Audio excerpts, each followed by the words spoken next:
Hey, my name is Liz with Big Hairy Dog, and today we're going to be going through Prism point of sale X Z outs as well as a few tendering options, returns, and we're going to also be taking a look at customers through point of sale as well. So we have a pretty full schedule ahead of us. We're going to get started here in just a minute. I'm going to go ahead and give us just a second longer for those stragglers who are still trying to go ahead and join our webinar here. Again, this is Liz with Big Hairy Dog, and we'll get started in about 2 minutes here. Thank you so much.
All right, I think we're actually just going to go ahead and get started for today.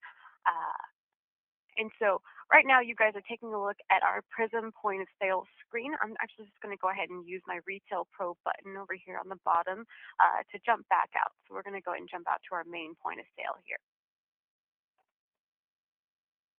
All right. And so if you guys have any questions as we're going through the webinar, please feel free to raise your hand or type out the question, and I'll try to go ahead and tackle them as we go. If it's going to be something that's a little bit, or that will be covered later on in the webinar, then I'll go ahead and let you guys know that, and we'll go ahead and tackle it when it comes up. Other than that, we're going to go ahead and get started for today. So again, this is Prism. This is Prism point of sale with and that's going to be one of Retail Pro's newest and greatest releases here. And so this is an entirely web-based point of sale. And so you can see I'm actually on a Google Chrome tab here, and I can go and have multiple tabs open. So if I'm a buyer or anything like that, I can go ahead and be doing some work in inventory as well as doing a little bit of research. Of course, the biggest thing with Prism is that, because it's web-based, it can go anywhere that you need it to go.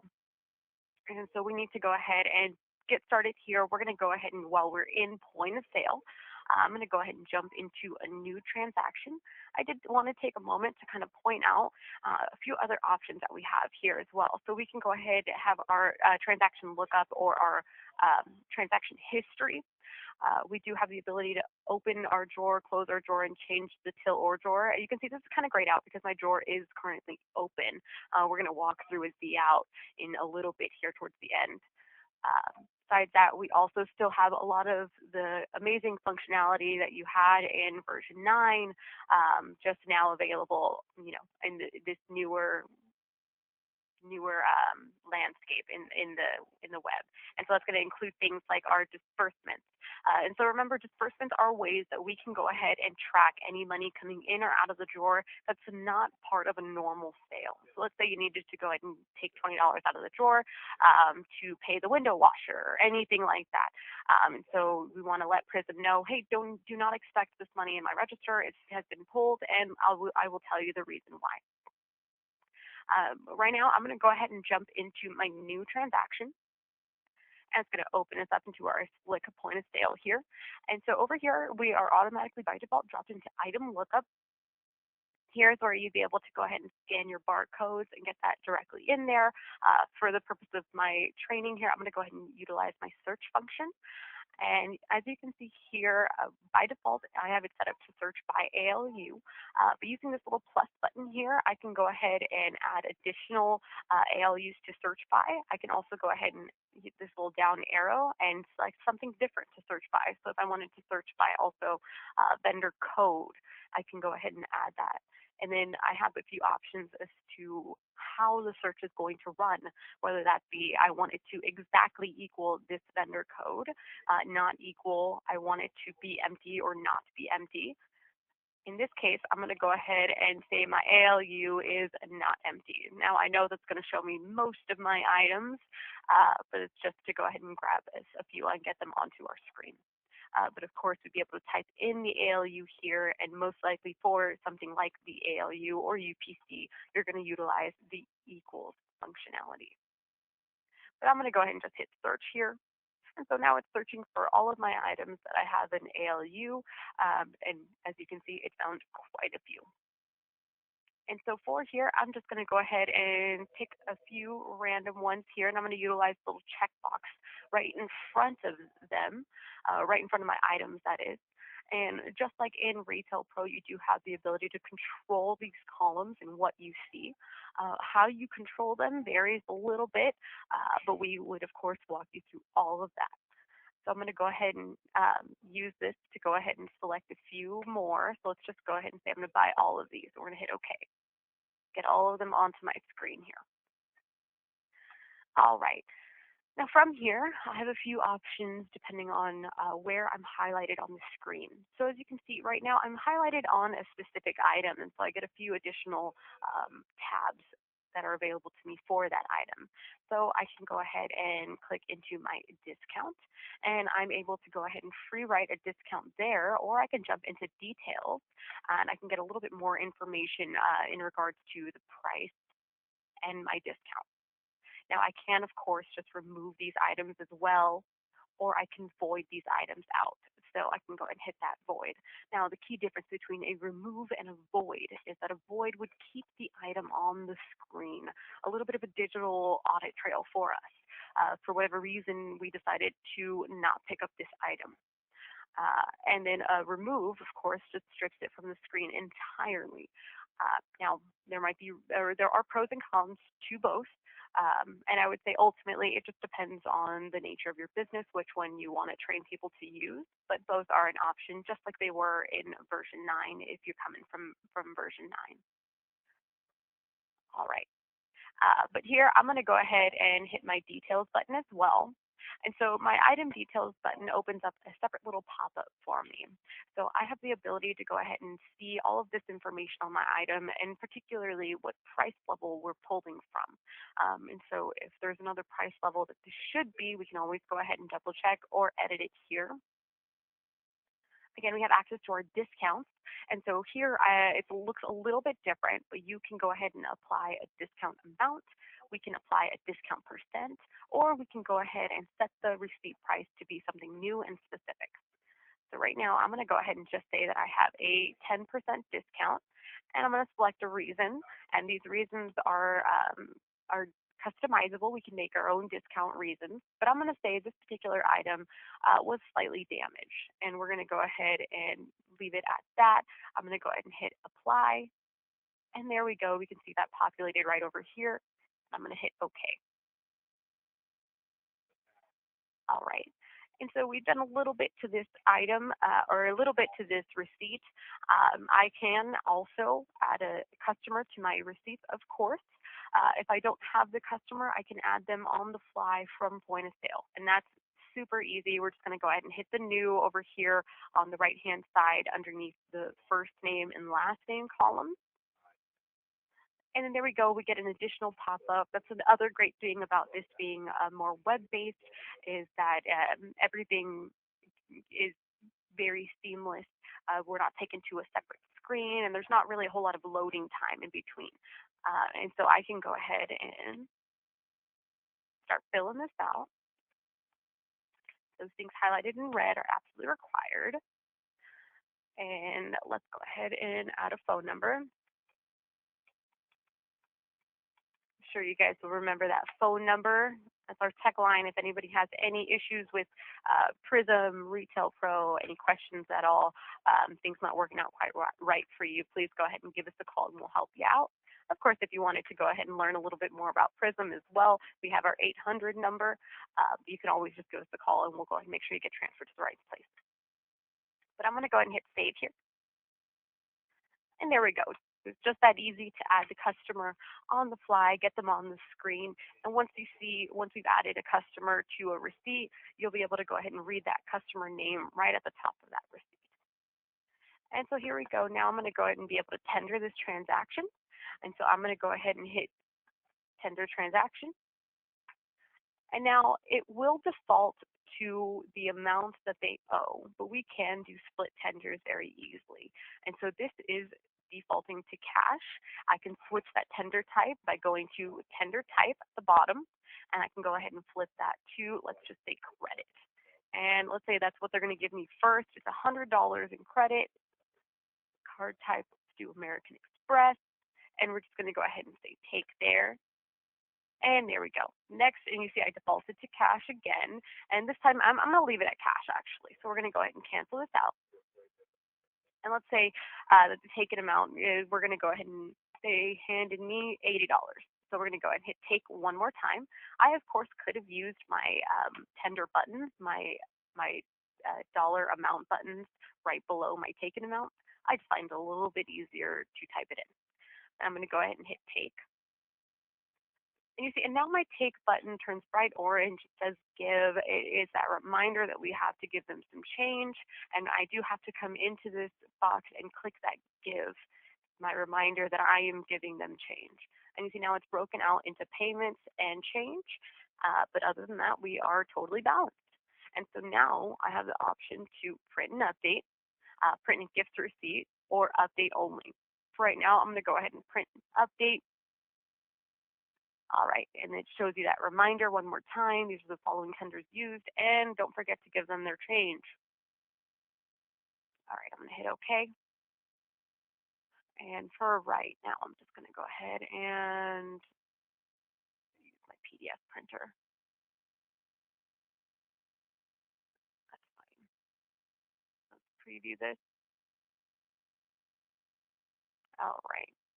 So we were using this design to go ahead and for another client of ours, but we can see this is a pretty standard receipt design. We do have access to a designer, just like we do in version 9 and version 8 of Retail Pro, that doc designer, so you can customize this a bit. But you can see it does display really nicely. Everything's very clear.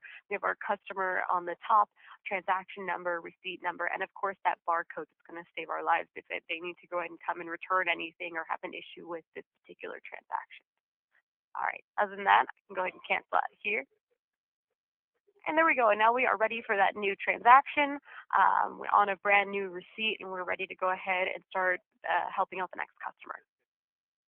The other thing I wanted to go ahead and show you guys was our transaction details. So underneath that new button where we entered our new customer information, can enter that transaction. And here in this transaction details is where we have access to our POS flags, our comments, and we can go ahead and give entire reasons for the particular receipt. You normally see that a little more with return receipts. But for example, our comments here, these are printed on the receipt and they are customer facing. So like in the example we had just run, I ended up selling them a damaged item and I gave them a little discount. Good time for me to go ahead and jump into comment 1 and make sure I have it written there. You know, a customer agreed to, 10% off in exchange, for taking this damaged item. And that way, of course, if there's any issues later on, we have that right there. The other thing that we have is going to be, like I said, those point of sale flags. If you guys are not currently using point of sale flags or you're not sure what they are, I just want to take a quick second. POS flags are amazing ways to go ahead and get additional demographic information or really any additional information on your customers directly at point of sale. So this is where you normally get that very infamous, how did you hear about us question. It gives us a good indication on what marketing strategies are doing really well and what marketing strategies might need to be retired because nobody's mentioned them in X amount of, weeks, months, however long it's been. So you can actually see this POS flag 1, that's what I have it set up for, that my marketing POS flag. And so they drove by, they saw my movie ad, heard me on the radio, or they are a repeat customer. And these POS flags can be required if you desire.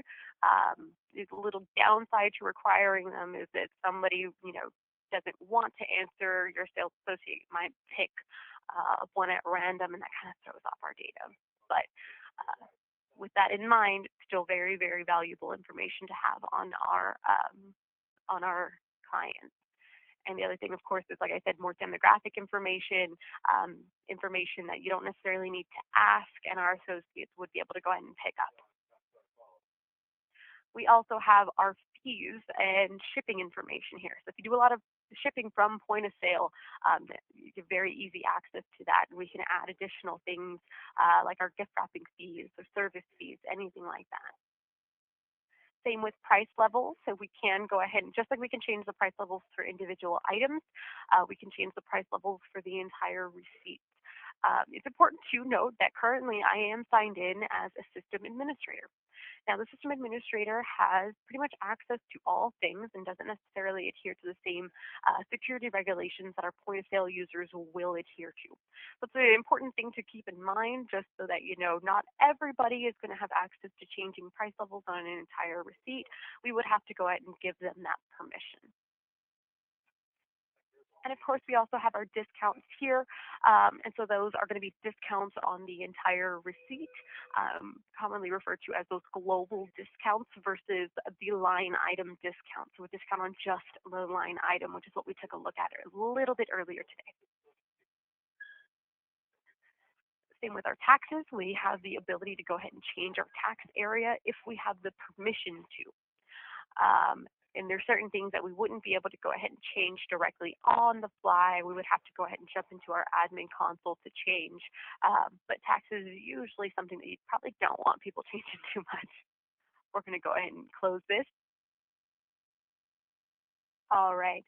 And we won't go into coupons too heavily in this webinar, but I did want to go ahead and point out that coupons are available within Prism, and so we can go ahead and it's actually very easy, pretty user-friendly. I actually really enjoy the coupons feature here within QuickBooks, or excuse me, within Prism. I apologize. And in my opinion, it is definitely an upgrade from the coupons in version 9. So if you have any questions at all, please, again, go ahead and give us a call, and we'll go ahead and walk you through that, or take a look at our other previously recorded webinars to get a little bit more of a hands-on on coupons and building promos within Prism. To close that. All right. And so with our point of sale, inevitably we're going to come into, we're going to need to have to do a return at some point. Unless our store policy is absolutely no returns, you're going to run into it at some point. And so directly from our point of sale, I can just hit the return button, and there are two options that I have: set item type and then search for a receipt. So I would be able to go ahead and just, return a singular item, but probably the easiest and the way that the preferred method, in my opinion, is going to be based off an original receipt. If I gave you a discount on this item on your original receipt, I don't want to go ahead and return to you the full amount of that item. And the only way I'm going to remember, or I'm going to know, or the system's going to know if you had a discount on that original receipt, is if we reference that original receipt. And so I'm going to go ahead and search for a receipt. And so I can enter the document number, I can enter the customer first name or last name here, or of course I can just go ahead and leave it open and then search for my dates. I'm going to just go ahead and hit search here. And I did that because I know I only have a few transactions within that time period. But of course, this is the one that we just did with the Liz Martinez as our customer, and then the only other one we have no customer. So I could have entered the Liz Martinez as well. But as you can see, once I highlight on the items are populated in the table just below that. So on the very top, these are the receipts. Below that are the items within those receipts. And so if I wanted to, let's say, return one of these items, all I have to do is, again, highlight on the receipt desired. We'll go ahead and get some return details that start to populate. But the important part is that we highlight on the item, and then we hit that POS return item. We, of course, can hit the select all, but hopefully they're not returning everything. Let's just say our 3XL here. This particular one was just maybe a little too big. I needed just these two. So we're going to go ahead and POS return item. They get that cute little green checkbox on it, and we can go and continue to return more. If before that, I'm going to go ahead and enter a discount reason. So let's just say that I changed my mind on that one. And so I'm going to go ahead and return to document. And then if I do charge a returning fee or a restocking fee, you guys notice that was actually there as well. So I can go ahead and search for that. Oh, it's already there. Sorry about that. But you can see we can add that return fee or return shipping amount here. So that restocking fee. Return to document. And there we go. And now just as easy as that, we have that item here on the screen ready to be returned. And look at that, it picked up my 10% discount that I had originally sold it at. So now I can go ahead and tender this transaction. And you can see, actually, let me go ahead and return to the document. And as you can see, over here, we have this little negative right in front of that 85. So it's already a visual cue that we're going to be returning this money. We would be able to go ahead and continue and make a sale or add more items to this receipt. Hopefully, we can go ahead and get them to do an exchange instead. But for this example, I'm just going to go ahead and run a straight return. So we're going to go ahead and tender the transaction. And then I can go ahead and give the full amount. I can go ahead and just say give here, and it's going to default to that 83.58. So we're going to say give, and there we go. Now that shows up in my change, and I can print and update, or I can update only. Update only reminds me to give that change back one more time, and there we go. We're ready for the next transaction. And that's about it for a return. And like I said, easiest way is absolutely to reference that original receipt, but you do not have to. We could get an item on the receipt and then just say return this item. But of course, in that example, we would have missed out on that 10%, or we would have given them an extra 10% than what they paid for it. All right.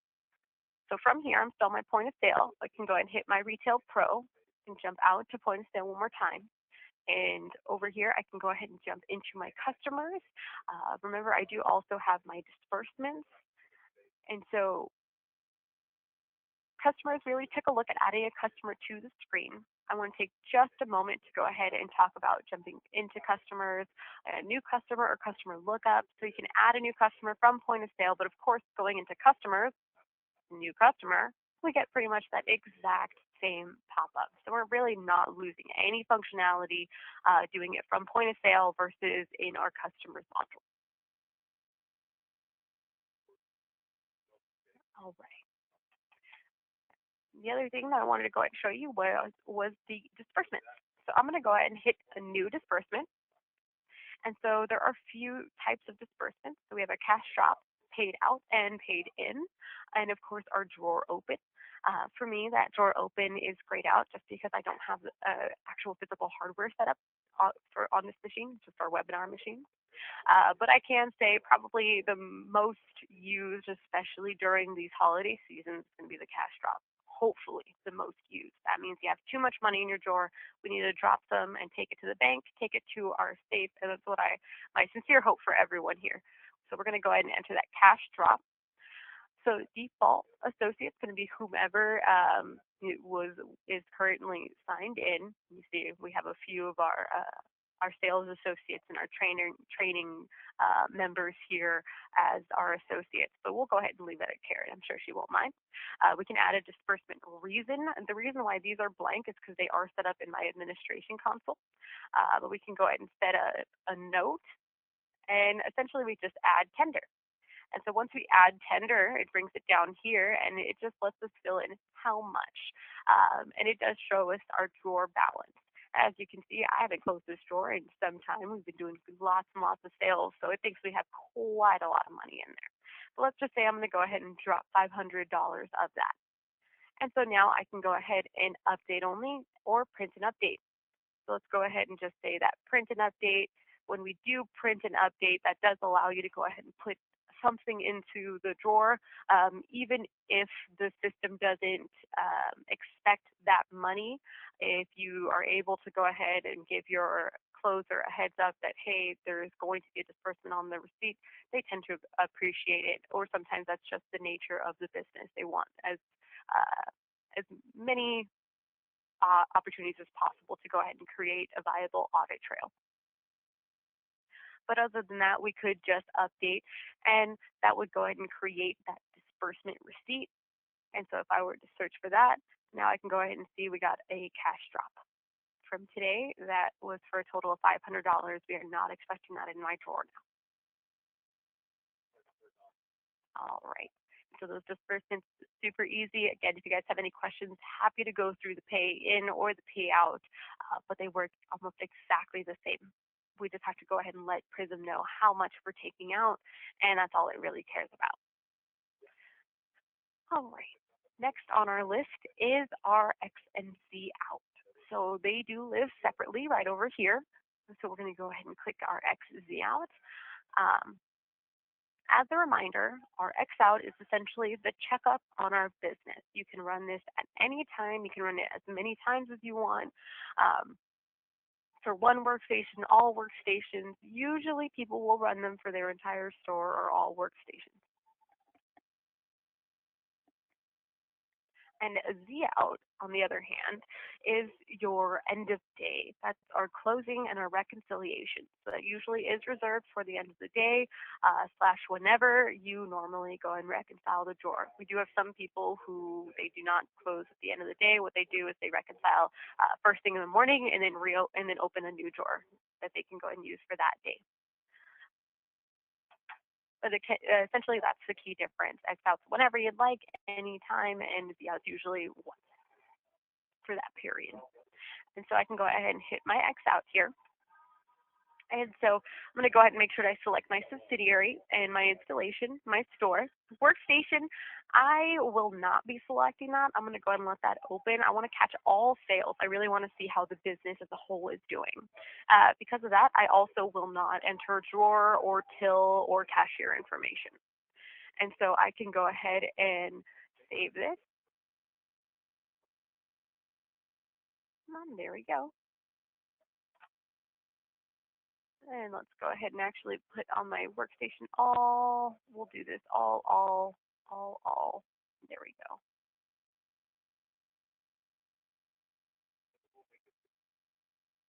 All right.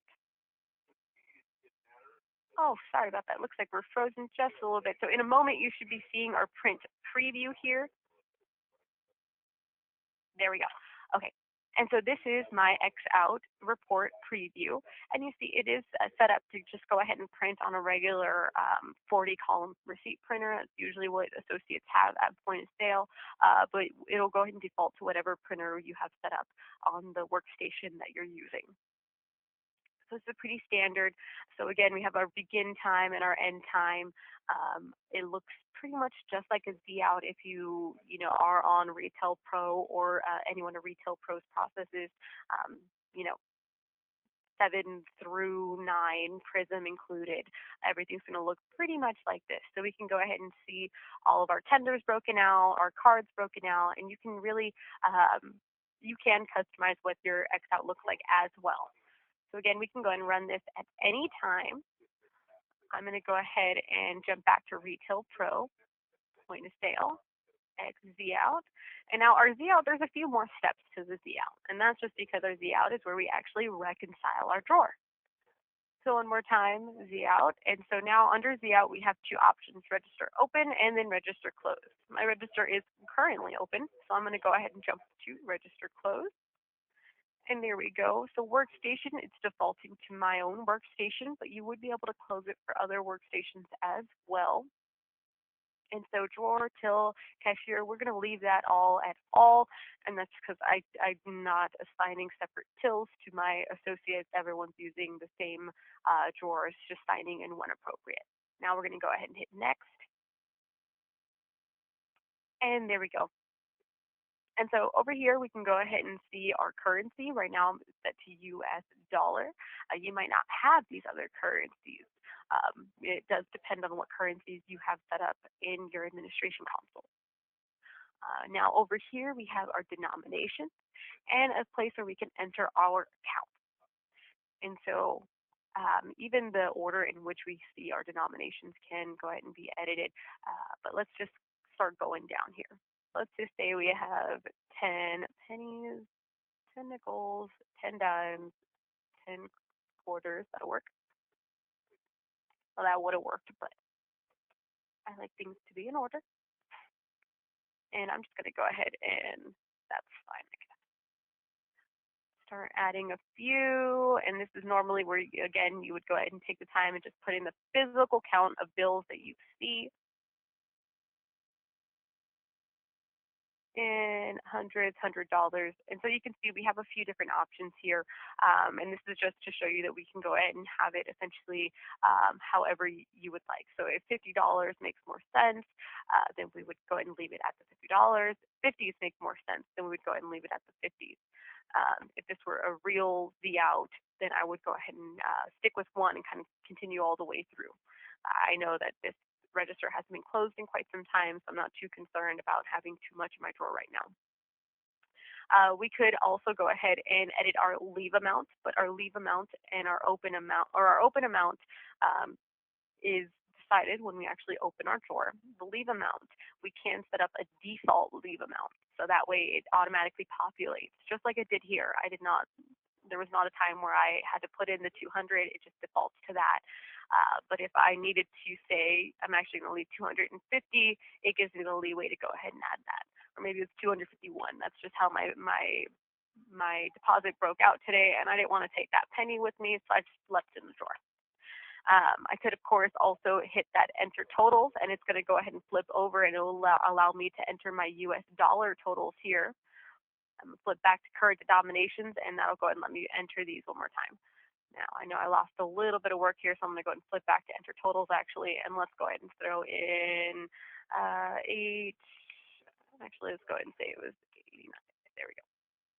We'll go ahead and leave it at that for right now. And so you see in this scenario, though, when I enter my totals, I do not get the opportunity to enter in those counts separately for each of these denominations. And so a lot of people will tend to go ahead and leave it at counts because that has saved some people. Your drawer is short $2, and it looks like you counted the singles, but you didn't count the rolled nickels. And guess what? We had a roll of nickels. There's the $2.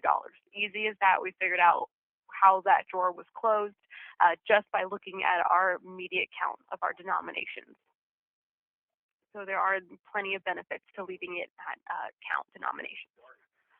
We're going to go ahead and hit next. And now at this stage, this is where we can go ahead and put in our non-currency items. And so I can go ahead and say, yep, that's the credit card that I took. And if we're printing those credit card receipts, I should be able to go ahead and match that up to a physical receipt in my drawer. A lot of places moved away from that because we're no longer requiring signatures on the merchant copies of receipts that use credit cards.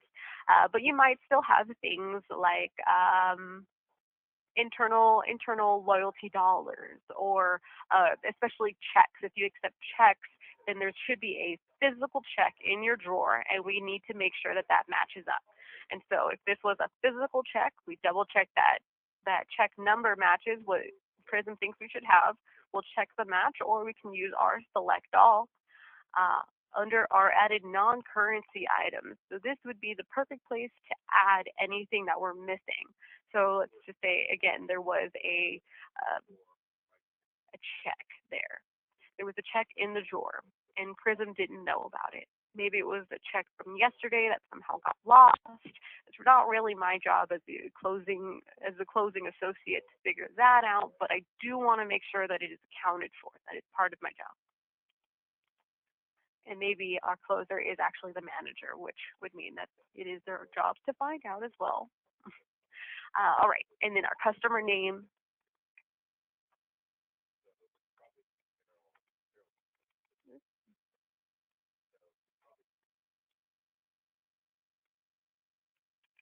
It was really too hard to spell my own name. Okay, and we can add additional notes. So again, we're going to say found in reg, and we're going to hit save. All right, come on. And now under my check, I got 1. And that's about it. And so now, again, you can see it's not part of my taken non-currency list. It is part of my added non-currency list. So there is no need to match anything because I took the time to actually add it. You can see it's segregated here. So now I can see my credit cards, my checks, and then, of course, the gift certificate, anything else that's added as a non-currency item. COD is cash on delivery. It's a little bit of a dead form of tender. This is usually where we see people renaming this field and using it for things like their loyalty dollars. So we can go ahead and give out, Big Hairy Dog loyalty bucks. And so if you bring this voucher to our point of sale, to our cashier, they'll take $5 off, or essentially it's $5. But we do have to go ahead and collect those vouchers just to make sure that we're getting back the amount that we went ahead and gave out. So this would be a great place to go ahead and use that. So we're going to go ahead and just hit next. And the drawer will not reconcile. Do you wish to continue? We're going to say yes. All right, there we go. And it gives us our reconciliation counts. And so we can go ahead and see whether we're short or whether we're over. We can go ahead and see additional or added, and especially the missing currencies. So if there is a check that is missing, it'll go ahead and be down here, and we can go ahead and see it right here in our missing non-currency total. But other than that, if we're okay with how short we are or how over we are, we can just hit finish. Now, Prism does give you the chance, especially as sysadmin here, to back out and unreconcile the drawer and correct our counts. This might not be the case for all users, again, due to those security permissions. Sysadmin can do it. And because sysadmin can do it, it's a good time to go ahead and kind of remind people that a blind close is an option as well. So if you don't want people to know exactly how short or over they are, you can require a blind close. And that does stop people from being able to back out. Yeah, back out. Would you like to delete these tenders? I'm going to go ahead and say no for right now, but I can keep backing out and editing this here, pocketing some money. We're going to go ahead and, no. We're going to go ahead and say there, reconcile. Come back right to this page.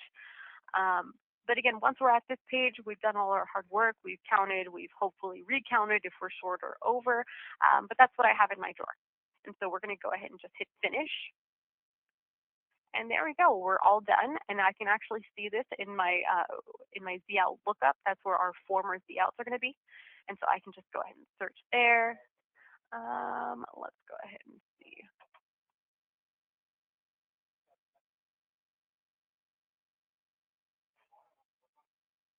All right, just one moment while I hunt down the one we just created.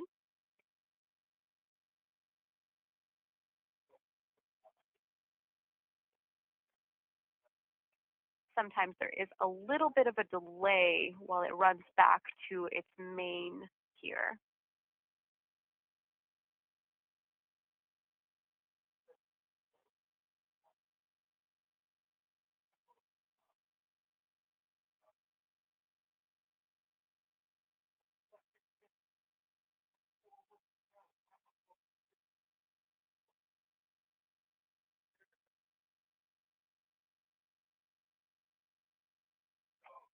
All right.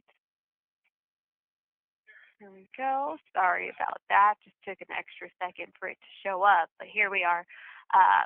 And so this one is just going to, again, show us our same breakdown. It, like I said, it looks pretty much exactly like our X out here.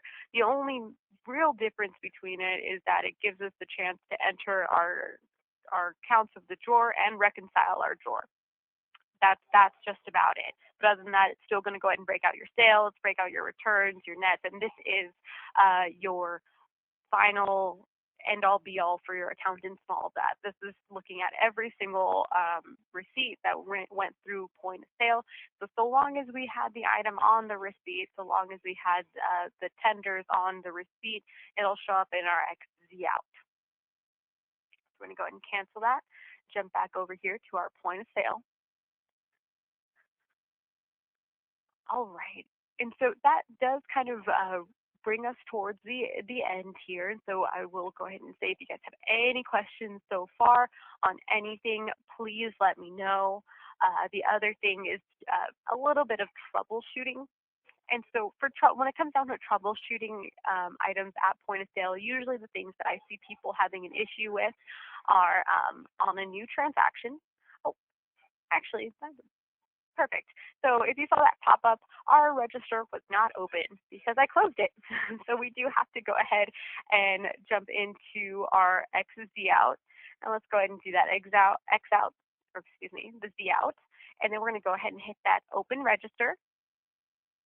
And there we go. I'm going to go ahead and leave it at the workstation. Again, I don't use tills, drawers, and I'm not really too particular about the cashier, so I'm going to go ahead and leave that all blank. But I do want to go ahead and make sure that we are on the right workstation. That's really the only thing I have the ability to edit here. Other than that, we're just going to go ahead and we can hit next. And again, we can go ahead and enter our counts. We can go ahead and enter totals instead. And I'm just going to go ahead and say we have 200 here. And then finish. Register has now been opened. Jump over to point of sale, the new transaction. So again, I feel like the thing that I see people hitting a wall at is when we're trying to search for items, or just remembering the steps needed to go ahead and get a proper search. So if we go ahead and open up that search, remember that we have to go ahead and use a search by. So we have to decide what we're searching by. You can go ahead and add that description one. And this is the other part. So I know that there are items in my inventory that have X in description one, but none are showing up. And we get dialed in, and it turns out that we're looking at equals instead of contains. And so that's why we're not finding the items that we need to find in an appropriate amount of time. So we can go ahead and start adding that. The other thing is whether they're active or inactive, but that really is a big one, being able to go ahead and search for items. And so I'm going to go ahead and just say is not empty. Actually, we'll leave it at contains. Contains. See if I have anything that contains the word shirt. Searching. Awesome. All right. And then the other thing, being able to go ahead and bring these items back to the receipt. And once again, I will remind you that we do have to go ahead and hit that little check mark at the front of the item here. And unfortunately, without doing that, you're not going to go ahead and get your items / not get all of your items. So that's another pitfall that I go ahead and see people running into pretty often. So let's go ahead and get these two items, hit OK, and getting them on the screen. Of course, I will also see people running into that wall or running into the two different discounts. Remember, we have our discounts that are available on the line item, and then we have our transaction details discounts that are available for the entire receipt. Keeping them straight is one thing. The best thing, in my opinion, is if you are not allowed to double down on discounts. If I can't give a global and a line item discount anyways, that's my store policy, let's make sure that we're training our associates to kind of take one route, stick to it. Close that. And then, of course, our first and last name for our customers. We can also go ahead and add additional information using a little drop down. So if I wanted to add email, I can go ahead and search by email instead. And so that's something that if you guys are currently on Prism, would definitely recommend playing with, because sometimes people would we may have their phone number and we might have incorrectly spelt their first or last name, maybe even both. But we know that we can search for their phone numbers. So just understanding that you have additional search options when it comes down to your customers. All right. And so I know I said I'd leave time for some for some questions, and I haven't really stopped talking. So I'm going to take a quick break here and wait for any questions that come in. But other than that, that just about does it for everything that we're going to cover in our webinar today. We've gone through our receipts, returns, tendering, adding customers, a little bit of troubleshooting, and of course our XZ out. Yeah, please go ahead and ask any questions now. Other than that, thank you so much for joining me. And remember that this was recorded. We will be sending out this recording to everybody who is registered, and it will be available in our previously recorded webinars soon. Soon here. Unfortunately, it's usually not same day, but pretty soon. All right. And as a one final reminder, whenever you are tendering, it will go ahead and default to cash usually, and we can change the tender by just hitting tender type. I know we went through that pretty quickly, so I wanted to go ahead and just make sure that I said it once more. So we'll go ahead and hold for any questions.